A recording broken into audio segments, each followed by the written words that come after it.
กำลังเริ่มทุกคนสิเอารถเอาดินมาถมเฮือน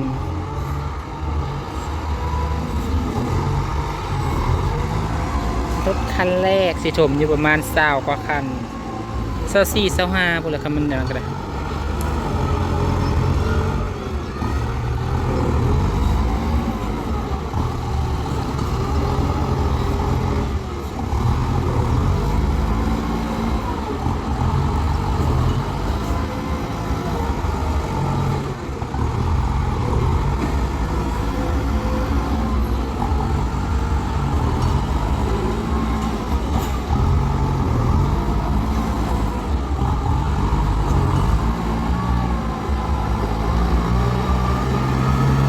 โอ้ยคือแกหญ้าเทโบเดี๋ยวนี้น่ะเข้ามาแล้ว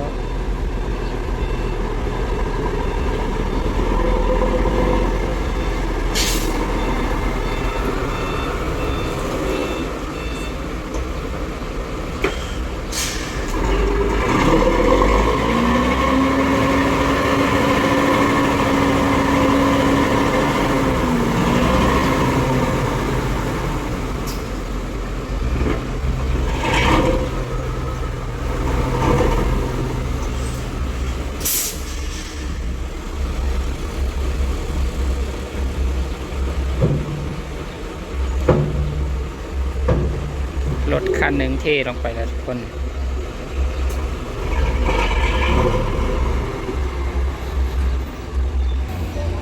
คันที่สองถอยเข้ามา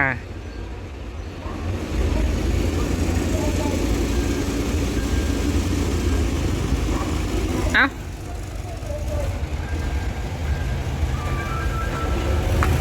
รถคันที่สองทุกคน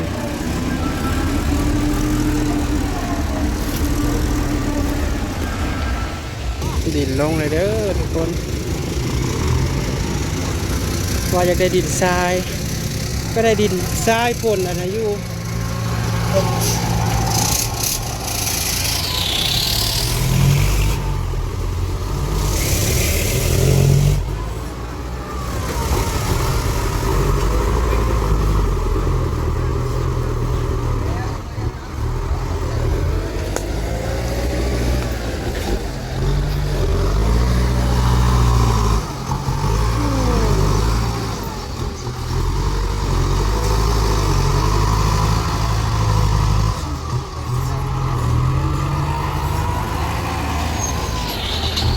ไป2 โหลด23 โหลดทุกคน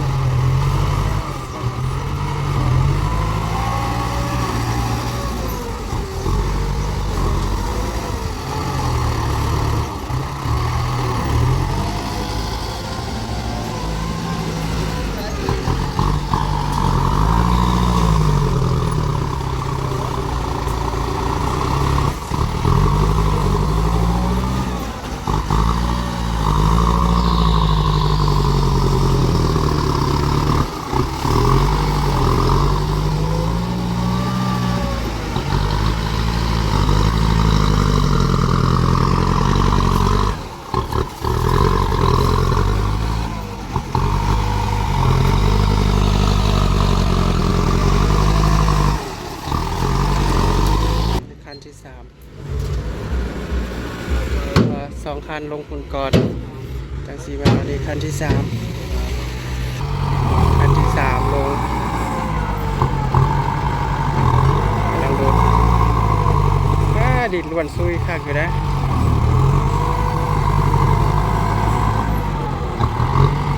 รถที่ 4มาแล้วทุกคนเฮ้ยรถที่ 5พอลงหัน2รถที่ 3 ที่ 4 ที่ 5โอ้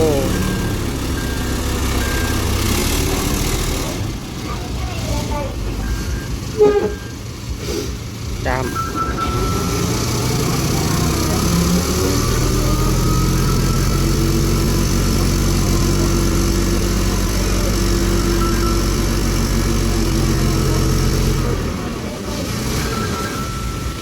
คันที่ 5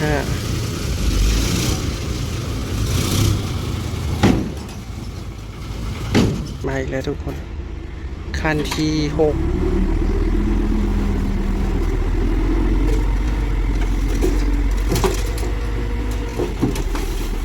เป็นดินทรายโอ้ยังมีป่นมาอยู่เนาะ ว่าอย่างเดียวเนื้อ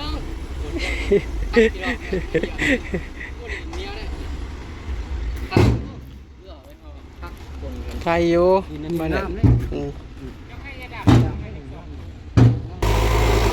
ด่านซุ่ม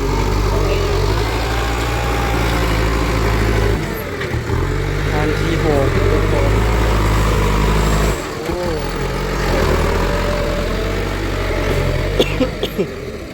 เป็นดินทรายป่นดินดาบเลือดคือเก่าแต่ว่ายังใครอยู่มันฝนทรายหลายอยู่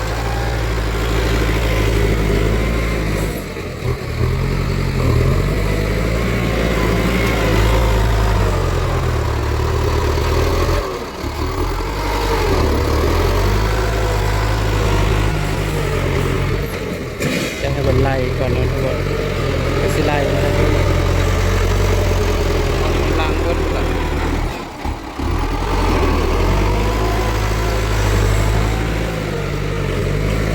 ผมเดินให้มันแล้วซะทุกคนเขาจะได้เอาต้นไม้มาลงแบบนี้พอในการโถมเดิน มันถมเอาบ่มีเงินถมหลายทุกคนเขาถมเท่าละน้อยเท่าละน้อยแหละมันแบบถ้าสิปลูกต้นไม้พอดียากนี่คือกันกับไอ้กอไผ่นี่มันก็สิได้ถมเหงาไผ่ขึ้นจักหน่อยนี่มันก็กระยามันเหงาไผ่แต่เดี๋ยวมันก็บ่ตายเดี๋ยวน้องทุกคนมีแต่พาให้เขาเจ้าทมแล้วเรียบร้อยบ่เอื้อบ่หนักจะเอาต้นไม้ใหญ่ลงบาดนี้ต้นกล้วยบ่ต้นไม้ต่างๆเนาะก็จะเอาลงทั้งเบิดเลยทีนี้เดือน6เด้อทุกคน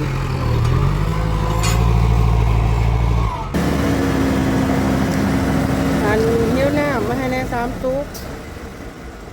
มาเพิ่มอีกทุกคนในนี้คันที่7อุ้ยคือน้อยเดียวนึงทุกคน คันที่8มาแล้วทุกคนโอเค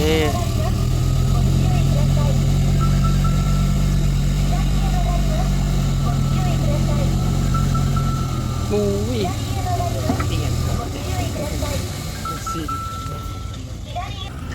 คันที่9มาแล้ว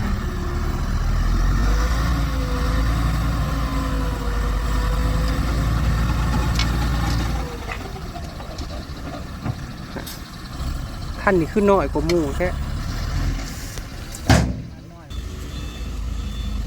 ขั้นที่10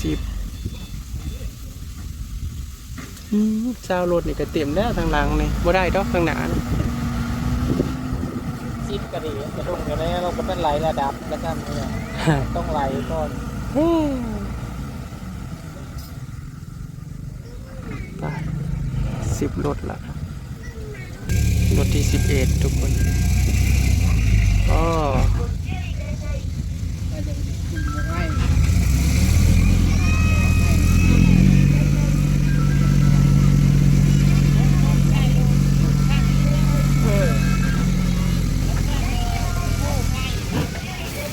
จูอ่ะ เอาจะได้ดินไปนี่แล้ว คันที่1213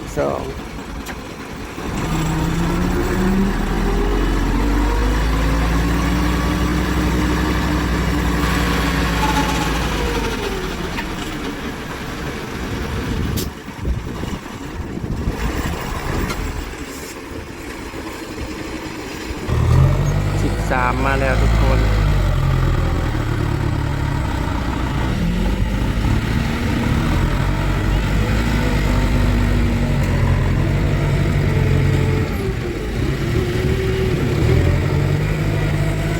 เพราะว่าข้างร่มเนี่ยมันค่อยมันยังเลยทุกคนมันก็เลยต้องไล่ให้มันสูงเห็นปะ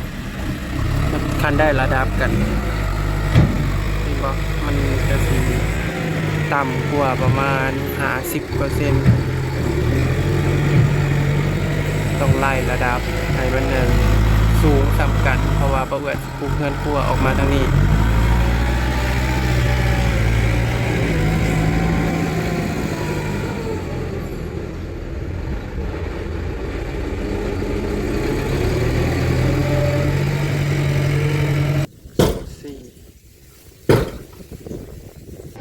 ยังบ่ทันแล้วทุกคนยังตึงนะเอ้ยมันก็ได้14รถคันนี้มาถึงแล้วทุกคน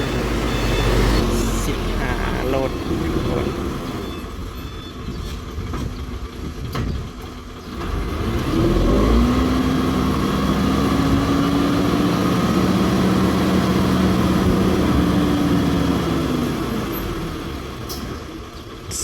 15รถแล้วก็สิปั๊บตัวนี้ไล่ลง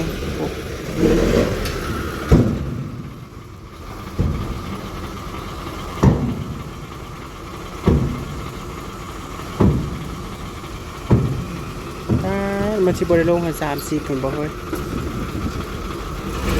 มันเป็นไล่เบิดเดิน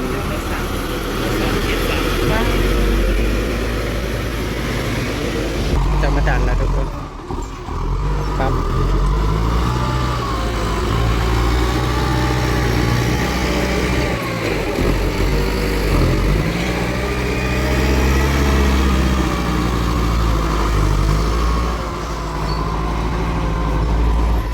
17รถแล้วนี่คันที่18ยังบ่ได้ไล่ดินเด้อทุกคนอันนี้แค่เอาลงไว้ก่อน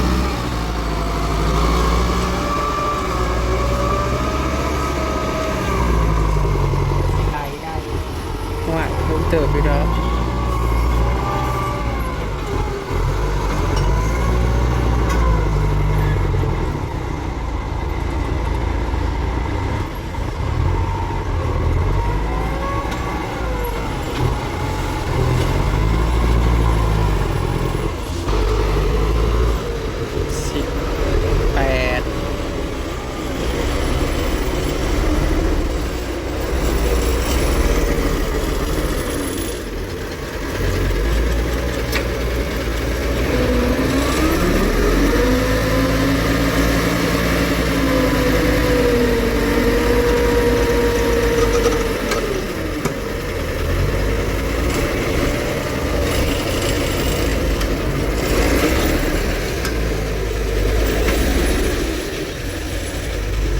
18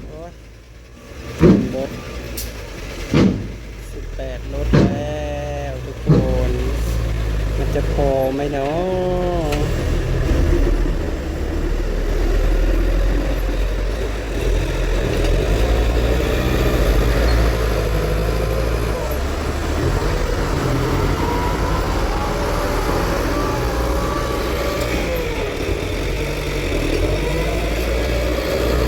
กำลังไล่ทางนี้มา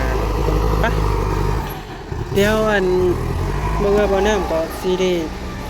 ทำลาพาจากก่อนแล้วกันนะทุกคนจังค่อยมาติดตามเบิ่งตอนหน้าเด้อทุกคนว่าน้ำเพิ่นจะได้จักโลดกันแท้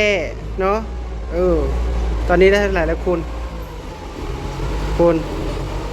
ได้เท่าไหร่แล้ว 18บ่แม่นติ 19นี่ หล่อ เออ ว่าตายแล้ว